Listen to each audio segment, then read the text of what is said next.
사도행전 12장 20절부터 25절입니다. 우리 함께 봉독합니다.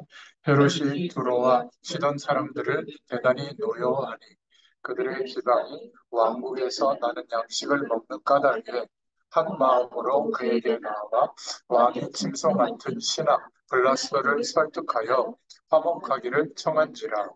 헤롯이 나를 택하여 왕복을 입고 단상에 앉아 백성에게 연설하니 백성들이 크게 부르되 이것은 신의 소리요 사람의 소리가 아니라 하거늘 헤롯이 영광을 하나님께로 돌리지 아니하므로 주의 사자가 곧 친히 벌레에게 먹혀 죽으니라. 하나님의 말씀은 흥왕하여 더하더라. 바나바와 사울이 부조하는 일을 마치고 마가라 하는 요한을 데리고 예루살렘에서 돌아오니라. 아멘. 오늘 사도행전 12장 20절부터 25절의 말씀을 통해서 사단의 전략을 꺾는 기도 제목으로 은혜를 나누겠습니다. 지금 우리가 살고 있는 이 땅에는 계속 문제가 일어나고 있죠. 하나님을 떠난 창세기 3장에서부터 시작된 그 문제가 계속해서 없어지지 않고 증가되고 있는 겁니다. 그래서 오늘 사단의 전략을 꺾는 기도를 우리가 분명하게 할 수 있어야 되겠는데요. 좀 서론으로 몇 가지 살펴보면 사무엘상 16장 15절부터 23절에 보니까 사울 왕의 마음속에 악신이 들어왔다 이렇게 말하고 있어요. 그러니까 갑작스럽게 다윗을 죽일 그런 마음이 생긴 거거든요. 사람의 사람을 막 죽이고 싶다 이런 마음을 먹을 때는 그게 보통 상태가 아닌 거죠. 단순히 화가 난다고 그렇게 하진 않잖아요. 사울 왕의 마음속에 악신이 들어가니 다윗을 죽여야겠다는 생각을 하고 실천을 한 겁니다. 어, 참 생각할 부분이 많이 있어요. 사도행전 12장 1절부터 2절에도 보니까 유대인들의 마음 속에 초대교인들을 죽여야겠다는 것이 그 생각이 들어온 겁니다. 이런 것들이 결국 사단의 역사로 일어난 거거든요. 12장에 그런 내용들이 나오는데 이 사단은 주로 우리의 마음속을 많이 파고듭니다. 이게 참 무서운데요. 사울 왕의 마음속에도 파고들었죠. 마음에 파고드니까 생각이 달라지는 겁니다. 도둑들이 숨어서 도둑질하는 이유는 옳지 않다고 생각하기 때문이죠. 안 그러면 뭐 대놓고 하겠죠. 옳지 않다고 생각하면서 마음이 자꾸 그렇게 가면 실행에 옮기게 되는 겁니다. 마음이 마귀에게 잡혀있기 때문에 많은 사람들이 범죄하게 되고 또 하나님의 말씀과 정반대의 길로 선택하고 걸어가게 되는 거죠. 잠언서 16장 32절에도 보면 성을 빼앗는 것보다 내 마음을 지키는 것이 더 중요하다. 이렇게 말하고 있잖아요. 시편 119편 10절, 11절에도 보면 이 하나님의 말씀을 마음으로 받으라. 이렇게 말하고 있습니다. 우리 마음 속에 어떠한 기준과 내용이 들어가 있느냐. 이게 참 중요한 것 같아요. 특히 산업 현장에서 우리가 복음 가진 한 사람으로 서서 인도받을 때도 이런 부분이 너무 중요한 겁니다. 빌립보서 4장 7절에 보면 기도할 때 너의 마음과 생각을 지키시리라 이렇게 말씀하고 있잖아요. 그래서 기억해야 될 것은 이 사단은 영혼을 파고듭니다. 이거는 마음 먹는 것과 상관없는 거예요. 그래서 더 무서운 거예요. 내가 마음 먹은 것도 아닌데 이러한 영혼을 파고드는 일이 일어나는 겁니다. 이거는 오래된 문제죠. 어떤 사람은 아무런 생각도 아무런 잘못도 없었는데 자기가 마음먹은 것도 아닌데 큰 사고나 범죄 등의 문제가 덮치는 겁니다. 또 어떤 사람은 집안에 막 저주가 임하는 사람도 있죠. 자기가 한 것이 아닌데 어쩔 수 없이 벌어지는 겁니다. 예를 들면 전쟁 같은 거죠. 지금 어, 뭐 이스라엘이라는 나라가 주변 국가에 전쟁을 일으키고 있는데 또 그 나라에서도 공격을 당하니까 또 막 미사일이 왔다 갔다 하고 근데 거기에 살아가는 그 백성들은 아무런 뭐 선택한 것도 아니고 그냥 거기 있다 보니까 그런 재앙이 덮치는 거거든요.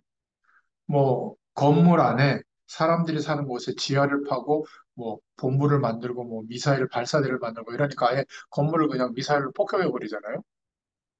무섭더라고요. 그러니까 인간이 죽는 거 이거는 신경도 쓰지 않고 자신들의 목적을 그냥 이루는 참 그러니까 내가 마음 먹었다고 해서 인생이 똑바로 살아지면 얼마나 좋겠어요. 완전히 별개입니다. 그래서 결국은 이 사단의 세력은 이런 것들을 동원해서 세 번째로 육신을 파고드는 거예요. 어떤 사람은 질병 때문에, 어떤 사람은 뭐 마약 같은 것 때문에, 어떤 사람은 뭐 도박 때문에, 또 특히 산업 현장에서 보면 다른 사람의 이렇게 말에 속아서 어떤 것을 투자하거나 합작하거나 하다가 벌어지는 일들이 많잖아요. 그래서 하나님이 제일 처음부터 약속하신 게 있는데 그게 복음입니다. 여자의 후손을 보내서 뱀의 머리를 상하게 하겠다.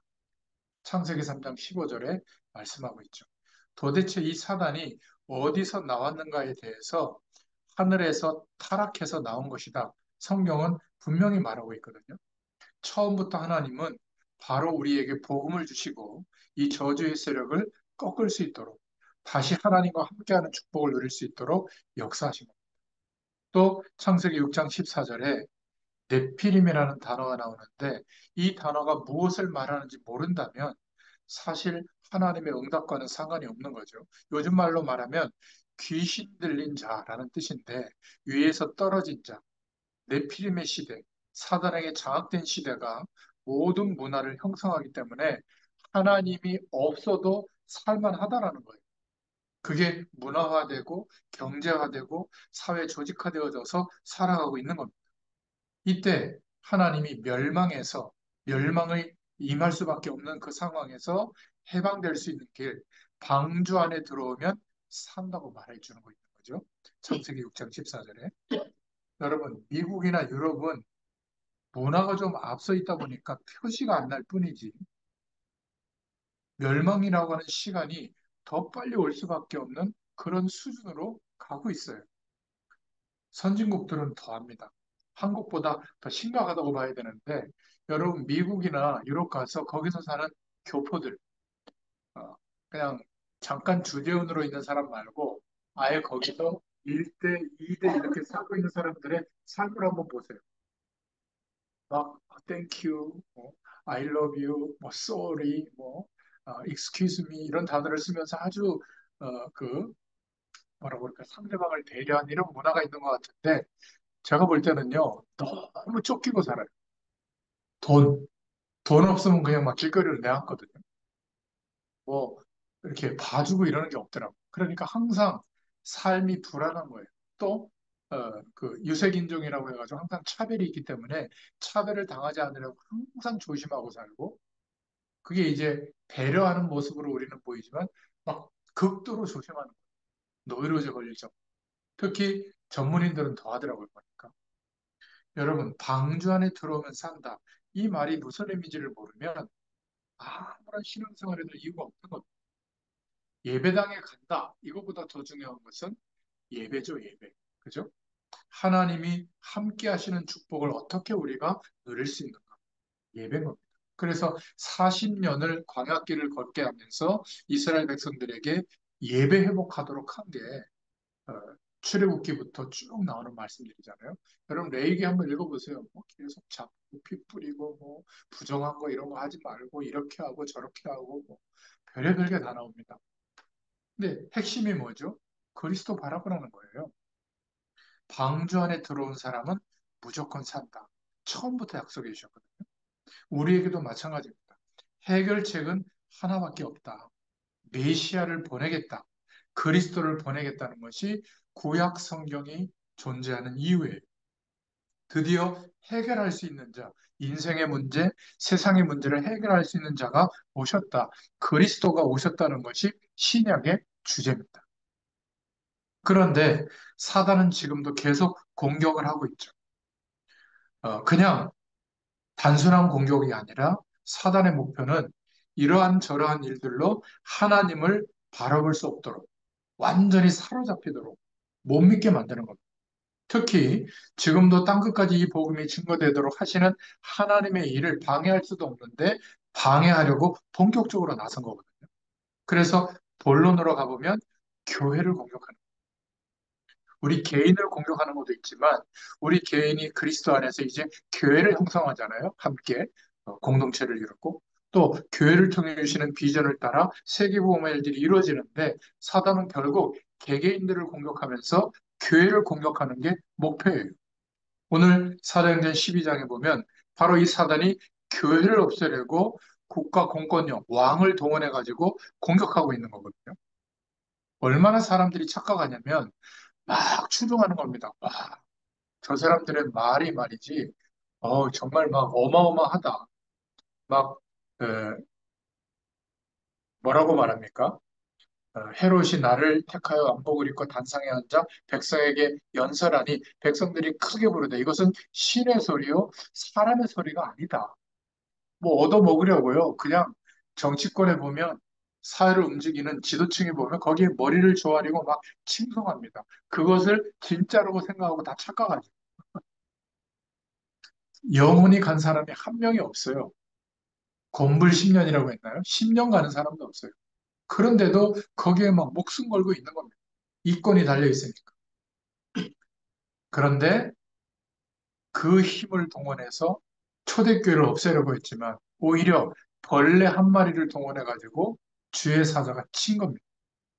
하나님의 말씀은 그런 위기 상황에 오히려 흥왕하여 더하더라. 여러분 꼭 기억하시길 바랍니다. 이때 사단의 전략을 우리가 한번 살펴봐야 되겠죠. 자, 첫 번째로 오늘 12장 내용 중에 5절을 보면 초대교회 성도들은 이러한 사단의 공격에 속지 않았습니다. 12장 3절을 보면 유대인들이 이 일을 기뻐하는 것을 보고 베드로도 잡으려 할세 때는 무교절이라 잡음에 옥에 가두었더라. 5절을 보면 이에 베드로는 옥에 갇혔고 교회는 그를 위하여 간절히 하나님께 기도하더라. 아니, 자기들의 대표가 감옥에 갇혔고 공권력에 의해서 눌렸는데 이때는 힘이 빠졌어야 정상인데 초대교인들은 전혀 속지 않았어요. 그리스도께서 십자가에서 모든 흑암 세력을 다 꺾음으로 끝난 것이죠. 교인들이 흩어지고 흔들릴 줄 알았는데 오히려 모여서 한 마음이 되어서 간절히 기도한 겁니다. 우리가 교회 속에서 신앙생활 할 때 교회나 성도들의 문제나 교회 문제들을 보고 취해야 될 태도예요. 함께 하나님의 약속을 붙잡고 기도해야 될 때인 줄로 믿습니다. 속지만 않아도 하나님의 역사가 일어나요. 예수 그리스도가 누군지만 알면 구원을 받는데 우리가 구원을 받았기 때문에 이제 속지만 않으면 되는 겁니다. 사단의 전략을 꺾는 제일 좋은 기도가 뭐냐? 첫 번째로 속지 않는 겁니다. 요한복음 1장 12절에 영접하는 자, 곧 그 이름을 믿는 자들에게는 하나님의 자녀가 되는 권세를 주셨다. 부활 후에, 이후에 말씀해 주셨죠. 마태복음 28장에 보면 하늘과 땅의 모든 권세를 내게 주셨다. 그리고 너희와 함께 하겠다. 또 사도행전 1장 3절 8절에 보면 하나님의 나라, 성령 충만을 받으면 증인이 되리라. 여러분이 말씀에 대해서 언약에 대해서 확신이 있어야 될 줄로 믿습니다. 만약 한 3일만 이 말씀의 언약을 붙잡고 기도만 해도요. 하나님의 역사가 나타나요. 초대교인들은 이 언약 가지고 확신이 있었기 때문에 정말 위기 상황인데 흔들리지 않았던 겁니다. 저 여러분 주위에도 옳은 말 또는 틀린 말을 가지고 많이 속여요. 하나님이 없는 것처럼. 하나님은 어디 출장 가신 것처럼. 아닙니다. 그거는 성경 66권의 그리스도의 축복, 복음의 능력을 부인하는 거거든요. 하나님의 자녀는 끝났어요. 이번 주에 우리 주일 강단의 말씀 들어보셨잖아요. 이러이러한 네 가지 중요한 문제를 완전히 끝내셨고 우리를 이렇게 인도하고 있기 때문에 속지 말라는 겁니다. 사단의 목표가 뭐냐? 초대교회가 벌벌 떨고 하나님의 말씀 밖에서 다른 것으로 막 흩어지기를 원했지만 전혀 흔들리지 않았습니다. 오히려 초대교회는 흩어질 줄 알았는데 하나가 되어졌죠. 이게 사단의 공격, 전략을 이기는 길이에요. 이미 다 주어졌기 때문에 막 특별한 방법을 쓸 것도 어떤 면에서는 없습니다. 여자의 후손이 뱀의 머리를 깨트리신 거예요. 이미 사단의 권세는 꺾인 겁니다. 신앙생활을 잘하는 것은 특별한 신앙행위를 막 하는 것보다 속지 않는 것인 줄로 믿습니다. 마귀에게 속지 않으면 돼요. 여러분을 이길 수 없는 것을 알고 속이는 겁니다. 대단한 것처럼. 환경으로, 제도로, 사람으로, 분위기로, 문제로 막 속이거든요. 그게 우리에게 어려움이 아니다. 그 말이 아니에요. 어떤 어려움이 와도 우리는 멸망될 수 없는 상태에 옮겨진 겁니다. 멸망받을 수가 없어요. 우리가 이길 것이 확실할 땐 싸우면 되지만 질 것이 확실할 경우에는 싸우지 않고 속이는 거잖아요. 사단이 우리를, 그리스도 안에 있는 우리를 이길 수 없다는 것을 확실히 알기 때문에 속이는 겁니다. 이게 사단의 전략이에요. 이것을 꺾는 기도 첫 번째, 속지 않는 겁니다. 꼭 기억하시길 바랍니다. 성경에 기록된 일들이 지금도 똑같이 일어나고 있기 때문에 그래요. 자, 두 번째로 오늘 본문에 보니까 특히 베드로와 바울이 있었는데 속지 않는 초대교회의 지도자들입니다. 12장 6절에 보니까 베드로의 모습이 나오는데 헤롯이 잡아내려고 하는 전날 밤에 베드로가 두 군인 틈에서 쇠사슬에 묶여가지고 누워 자는데 이렇게 나와 있죠. 아니 사형 전날에 양쪽에서 군인들이 지키고 있고 쇠사슬에 막 묶여 있는 겁니다. 이렇게 양팔 양다리가 묶여 있는 거죠. 그러면 내일이면 베드로를 죽이기 위해서 파수꾼들이 문 밖에서 지키고 있는 겁니다. 우리는 성경을 그냥 봐서 그렇지만 우리가 지금 이런 상황에 있다고 한번 생각해 보세요. 근데 베드로는 그때 자고 있었다. 잠이 옵니까? 아, 참. 옛날에 베드로는 겁이 많아가지고 소녀 앞에서도 예수님을 부인했던 사람이잖아요. 세 번씩이나. 이 베드로에게 예수를 따라다니지 않았냐고 물었을 때 예수님이 보고 있는데도 부인을 한 거예요. 그런 베드로가 얼마나 말씀에 대한 언약에 대한 확신을 가졌는지 전혀 두려워하지 않았다는 증거 잤다고 나와 있죠. 그렇죠?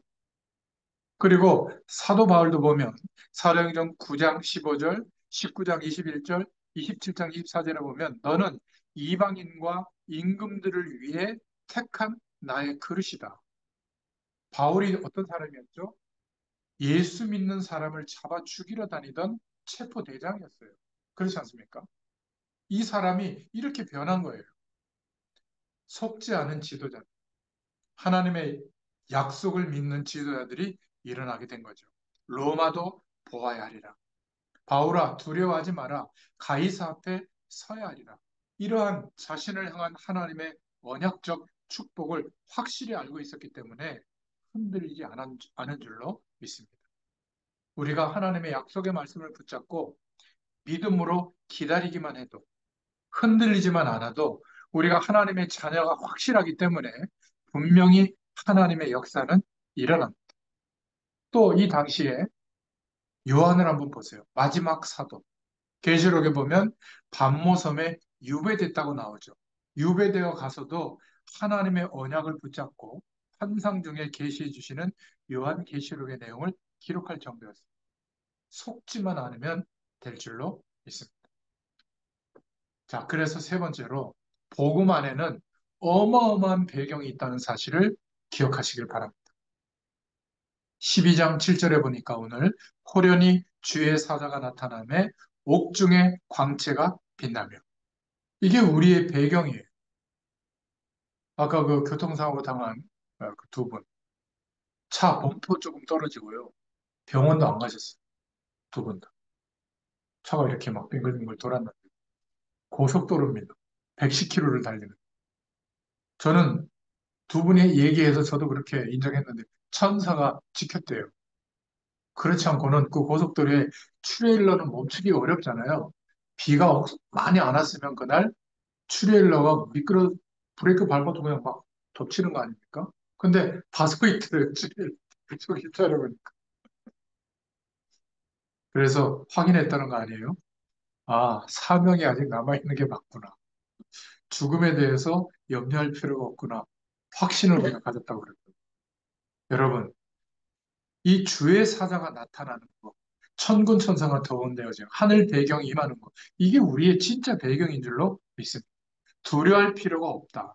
우리가 교만하거나 큰 소리 칠 필요는 없지만 우리에게 손해가 와도 위기가 와도 두려워할 필요가 없는 줄로 믿습니다. 산업 현장에서 이러한 믿음으로 서 있기를 축원드립니다. 어떤 문제, 재앙이 와도 두려워할 이유가 없다. 베드로가 잠을 자고 있을 때 하나님이 주의 사자를 보낸 겁니다. 히브리서 1장 14절에 분명히 저와 여러분을 위한 하나님이 도우라고 보낸 천사를 준비하셨다고 말하고 있잖아요. 그 천사의 숫자, 히브리서 12장 22절에 보면 나오잖아요. 사단의 수보다, 사단의 세력보다 훨씬 많아요. 출애굽기 14장 19절에도 보니까 구약 성경의 중요 사건마다 하나님이 주의 사자를 보내셨다. 신약에는 더 많이 나타나죠. 그래서 우리에게 문제가 왔을 때 흔들리면 손해보는 겁니다. 흔들리면 어떻게 될까? 대책을 세우게 되고 그 대책을 따라 우리가 뭔가를 결정할 텐데 그게 나쁜 게 아니라 하나님이 안 계신 것처럼 대책을 세우고 그거를 더 믿는 거예요. 그래서 결국 그것 때문에 사람에게 속게 되고 상황에 속게 될 때가 너무나 많거든요. 어떨 때는 그냥 멈춰 있는 것도 괜찮아요. 기다리는 것도 괜찮습니다. 여러분 부족하지만 저 보세요. 30년을 기다리고 있잖아요. 하나님이 하실 거를 믿고 이게 훨씬 낫더라고요. 30년의 시간이 지나서 보니까 이상한 사람들 많이 아주 작품들이 나왔더라고요. 막 별 희한한 말을 말하는 그런 목회자들이 많아요. 하여튼 뭐 자기는 뭐 한 달에 뭐 중직자가 카드를 주는데 뭐 1,000만 원은 그냥 쓴다는 또 차는 뭐를 탄다는 또 애들 뭐 유학은 어떻게 보낸다는 또 아니, 그게 뭐 그렇게 자랑해요? 그러면 지금 불신자 중에 돈 더 많이 버는 사람들이 얼마나 많습니까? 그런 사람이 볼 때는 저것들 웃기는 거 아니야? 이렇게 볼 거 아니에요? 아니, 많고 적음의 문제가 아니라 우리에게 임한 배경이 무엇인가 이거를 자랑해야 되잖아요.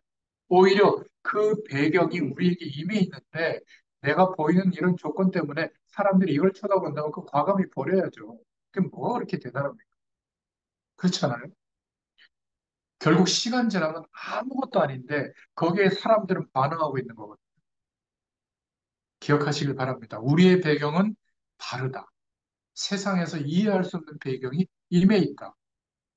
그래서 베드로가 잠을 자고 있는데 하나님이 주의 사자를 보내셔서 베드로가 한 게 없어요. 하나님이 다 역사한 겁니다. 이 사실을 알고 있기 때문에 이미 구원받은 자가 무엇인지 사도들이 무엇인지 알고 있었기 때문에 초대교회는 흔들리지 않았던 겁니다. 출애굽기 14장 19절에 보면 모세 앞서 주의 사자를 보내셨다. 이렇게 말하고 있잖아요. 다니엘 앞서 주의 천사를 보내셨잖아요. 일반적인 사람들은 알 수 없는, 믿을 수 없는 내용인데 성경에만 나와 있는 내용이에요. 우리가 믿어야 됩니다. 저와 여러분 앞서 주의 사자를 보내시는 거예요. 흔들리면 스스로 사단의 전략에 빠지는 겁니다. 사단은 그것을 이용하는 거죠. 그래서 흔들리지 말라고 오늘 말씀하고 있는 겁니다. 히스기야 왕이 기도하는 동안에 날이 새기도 전에 하나님이 주의 천사를 보내셔서 아수르 군대 18만 5천을 전부 꺾어버렸잖아요. 여러분, 이 배경이 우리의 배경인 줄로 믿습니다. 신약 성경에는 더 많아요. 선지자에게 예수님의 탄생을 예고한 것도 천사였죠. 사도행전 1장 11절에 메시지를 한 것도 천사였습니다. 베드로가 옥에 갇혀 있을 때 하나님이 주의 사자를 보내어 중요한 하나님의 일들을 벌이셨죠. 그것도 하나님 나라의 배경이 임해서 일어난 일이에요. 계시록 8장 3절부터 5절에 보니까 지금도 말세지말에 있지만 저와 여러분의 모든 기도를 하나님이 들으시고 주의 사자를 보내서 전부 심부름하도록 하신다. 이렇게 나와 있는 겁니다. 우리의 배경, 이 축복을 실제로 믿고 응답을 받으시기를 축원드립니다. 언제요? 대단히 잘 나갈 때가 아니에요. 그때는 이런 배경들이 안 보일 겁니다. 오히려 헤롯 임금처럼 막 자기가 신이 된 것처럼 막 사람들이 칭송하고 줄 서니까 대단한 것처럼 막 그 분위기에 취할 수도 있는데 그게 아니라 아무것도 없고 바닥에 있는 자리에 있는 것 같은데 이 배경이 느려진다면 시작되는 겁니다.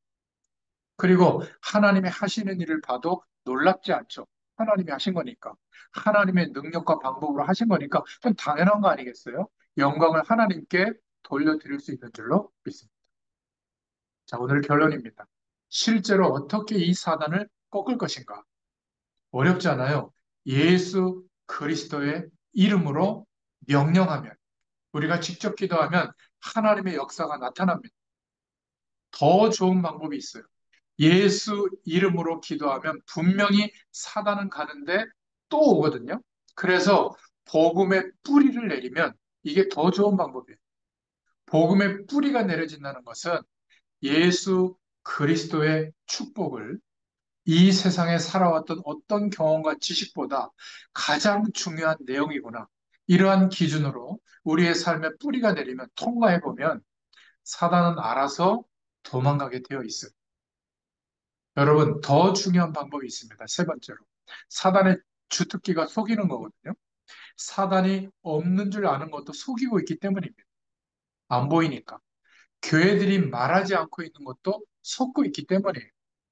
눈에 안 보이기 때문에 없는 줄 아는데 당연하지만 눈에 안 보이게 점점 파고들어서 세상을 하나님 없이도 이렇게 훌륭하게 살아갈 수 있다. 그렇게 몰아가고 있는 거거든요. 그래서 사단을 제대로 이기는 방법, 사단을 속이는 겁니다. 이게 무슨 말이냐? 초대교회 때는 사단이 완전히 속은 거예요. 막 지도자를 옥에 가두고 야고보사들을 죽이고 교회가 막 완전히 풍비박산이 될 줄 알았는데 하나도 그렇게 안 되고 오히려 교회가 하나 돼버렸죠. 사도를 다 잡아 죽이고 베드로를 죽이면 항복할 줄 알았는데 베드로는 자고 있고요. 교회가 단합되어 있으니 사단이 오히려 그 문제 때문에 속게 된 거예요. 여러분, 언약 백성은 위기와 문제가 올 때 어떻게 되죠? 하나님 바라보잖아요. 사단이 멍청한 짓을 하는 겁니다. 그냥 그 이솝우화에도 나오잖아요. 막 태풍 불면 옷을 막 더 여미어서 옷 벗기기 어렵듯이 햇볕 내리자면 하나씩 하나씩 벗잖아요. 오히려 우리의 삶이 막 윤택해지고 기름지고 더 여유 있어지면 제가 볼 때는 그때가 위기라고 봅니다. 그렇지 않을까요? 오히려 문제와 어려움이 우리 앞에 직면하면 정말 하나님의 사람은 하나님께 기도하잖아요. 그래서 사단이 속는 겁니다. 우리가 흔들리지 않고 언약 백성으로 인도받는다는 것. 이게 바로 사단을 속이는 겁니다. 오늘 사단을 꺾는 방법은 세 가지입니다. 사단이 목표를 이루어주면 안 돼요. 어떤 때는 우리가 옳은 말도 하지 않아야 할 때가 있는 겁니다. 왜? 사단에게 속지 않기 위해서. 어떤 경우는 저 사람에게 벌을 줘야 되지만 기다려야 될 때도 있는 겁니다. 왜 그렇죠? 사단에게 속지 않으려고. 어떤 면에서는 저와 여러분이 참아요. 왜죠? 하나님께 영광이 돌아가고 사단에게 속지 않기 위해서 그래서 참는 겁니다. 인격이 좋아서 참는 게 아니에요. 어떤 때는 우리가 억울하지만 그래서 참는 거죠. 우리가 사단의 신분을 하면 안 되기 때문에.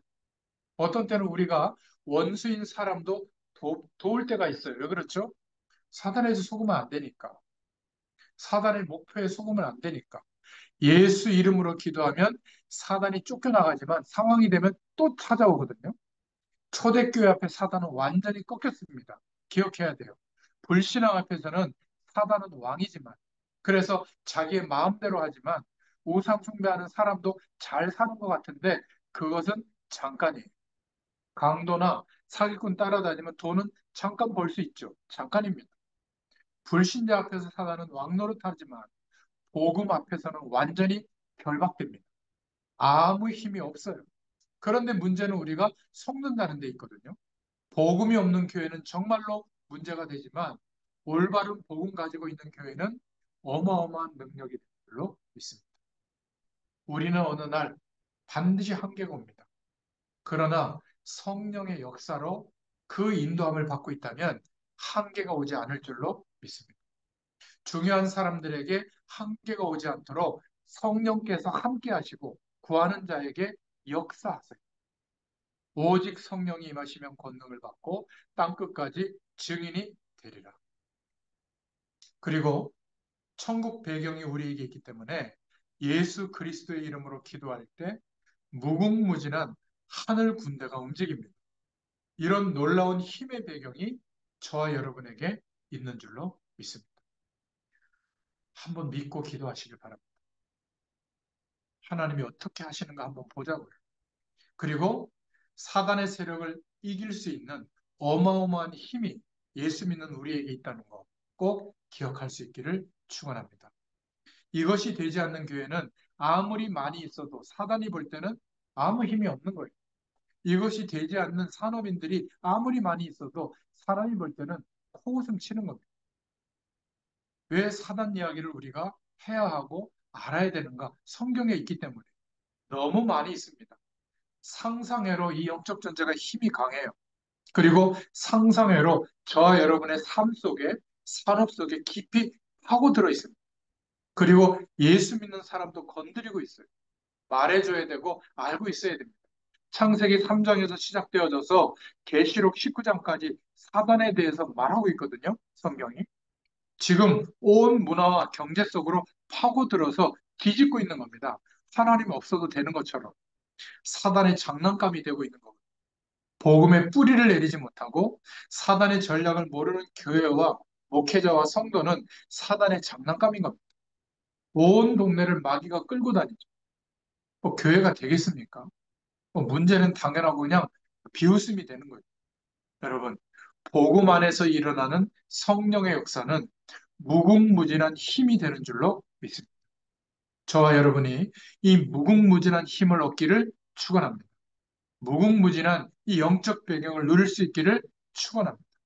그리고 영적으로 해결할 수 없었던 이 문제들을 해결할 수 있도록 저와 여러분에게 하나님이 힘을 주실 줄로 믿습니다. 하나님의 우리의 말씀의 약속을 믿는 믿음만 가지고도 저와 여러분의 현장에 하나님의 응답이 이루어지게 될 줄로 믿습니다. 기도하겠습니다. 하나님 감사합니다. 우리는 영적 사실 앞에 하나님의 말씀이 실제인 것을 믿음으로 고백합니다. 모든 저주의 세력들을 예수 그리스도의 권세 있는 이름 앞에 완전히 꺾으시고 하나님의 영광이 나타나도록 우리의 삶과 산업 현장에 성령으로 임하셔서 천군 천사를 동원하셔서 역사해 나가는 줄로 믿습니다. 우리가 문제 앞에, 환경 앞에, 사람 앞에, 어려움과 위기 앞에 속지 않게 되도록 말씀의 가장 중요한 복음의 사실의 뿌리가 내려지도록 역사하여 주시옵소서. 이 응답을 가지고 산업 현장에 증인의 한상으로 설 수 있도록 은혜를 베풀어 주시옵소서. 하나님께서 언약의 여정을 걷는 시간표를 따라 하나님께서 열으시는 문을 보게 하시고 그 길을 따라 우리가 인도받는 중에 하나님이 능력으로 역사하시는 축복이 나타나는 은혜를 덧입게 하여 주옵소서. 예수님의 이름으로 감사하며 기도드렸습니다. 아멘. 감사합니다.